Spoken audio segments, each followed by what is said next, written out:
Okay, so you want to know about how to photograph a portrait? Well, in today's video, we're going to talk to you about the portrait gear that I use for all my portraits that I do, high school senior, family portrait, headshots, you name it. These are going to be my favorite lenses to use for portrait photography. So if you want to know what that is and what it's like to photograph with portraits and what gear I recommend, you're going to want to stay tuned. Welcome back to the channel. If you do not know who I am, my name is Rachel Capella. I'm a photographer in the San Francisco Bay Area for 18 plus years.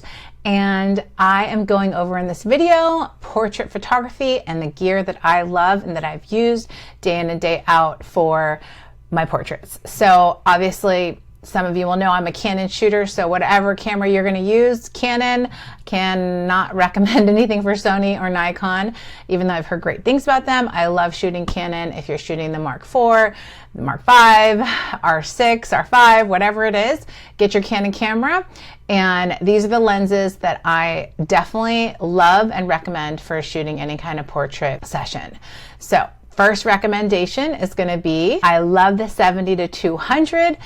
Reason why I love this lens is because you can basically photograph anything. It has a great bokeh in the back, you know, not as great as like the next lens I'm going to talk about, the 1.4 and below, but I love the 70-200 because no matter what I'm photographing, family portraits, seniors, babies, you name it, especially if we're outside, this is such a great lens because it's super fast and it's just really versatile. It makes the subject look amazing, and it's just my kind of go-to lens. I love the 70-200. It's a little on the heavier side, so if you have bad wrists or are adverse to heavy things, like maybe this is not the lens for you, and the one I'll talk about next is going to be, but I just love it because it's a super fast lens. Sometimes when you're doing families, you got to like click, click, click really fast, and you need to have that quick, it's just a quicker lens. So that's why I love it. And it just makes my subjects seem like nice and tall and thin. And, you know, it just makes them look great. And you've got that bokeh in the background that you can get. Just really fast, great versatile lens.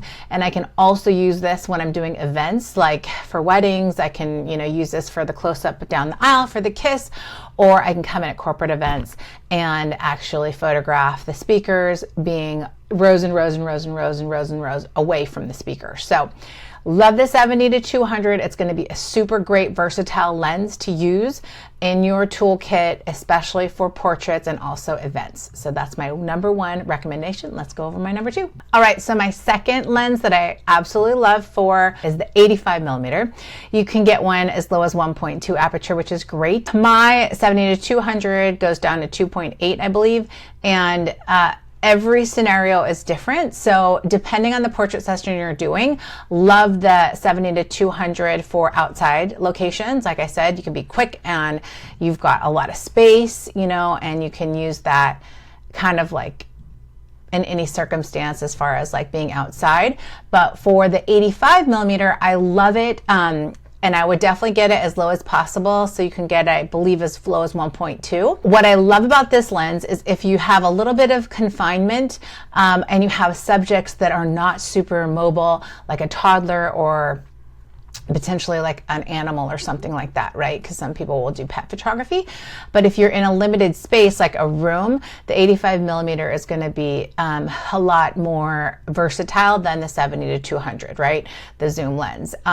So 85mm, I would say for like newborns, you could do it for so many different things, but newborns, headshots, brand sessions, love it for headshots too, because oftentimes like you won't have that space that you would have if you maybe had a studio or something that, or you just might be in an office because it's a little bit confining. So definitely play around with this, but I've used them for my family portraits, headshots, brand sessions, babies, just catching those little details and having that super blurry bokeh that's so beautiful, that's just erases everything in the background of the shot for the most part. And I just found this one to be really, really good for subjects that are more able to sit and be like posed versus a toddler that's running around, or a dog, or families that are walking and stuff like that.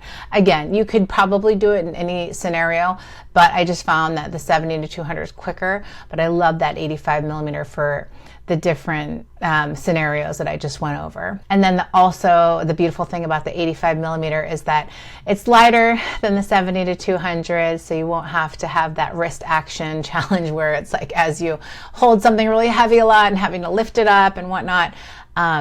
It just can be kind of taxing on your wrist and your hand. So 85 millimeter is much lighter than the 70 to 200, but those are my two lenses that I absolutely love for portraits and any type of portrait or headshot session. You could use these in events. The 85 millimeter, I'd rather have the 70 to 200, 24-70, but you could definitely use this for an event like a bride and groom. You can get creative in the bridal shots, getting ready, or even like the bride and groom photos, like kind of like at sunset and stuff like that. So definitely a fun, great time, and two lenses that I absolutely love for portraits. All right, so if you want to know more about these lenses, check out down below. I've got a link to all my gear list that I love, and it'll give you easy access to exactly what I recommend and what I use for all the different scenarios of sessions that I do, events, portraits, and anything you can imagine, and why I love those different things and the gear and the lenses and all that. So definitely check that out. If you want to know more about how to build a amazing and successful and fun career that you love in photography, definitely check out the freebies down below. Subscribe and let me know if you guys are struggling with anything. I'm happy to do a video on it and tell you how to overcome it and how I built a successful photography business in the San Francisco Bay Area, which is a very competitive place to be, and I love it, and I have inquiries coming in on the daily. So I'd love to help you grow your business and help you have success that you want. And just let me know if you have questions. I'd love to answer them, and comment down below and subscribe. And until the next video, check out these videos that are going to be popping up next to give you some tips and tricks on how to build your business. And until next time, thanks for hanging, guys. We'll see you in the next video. Bye.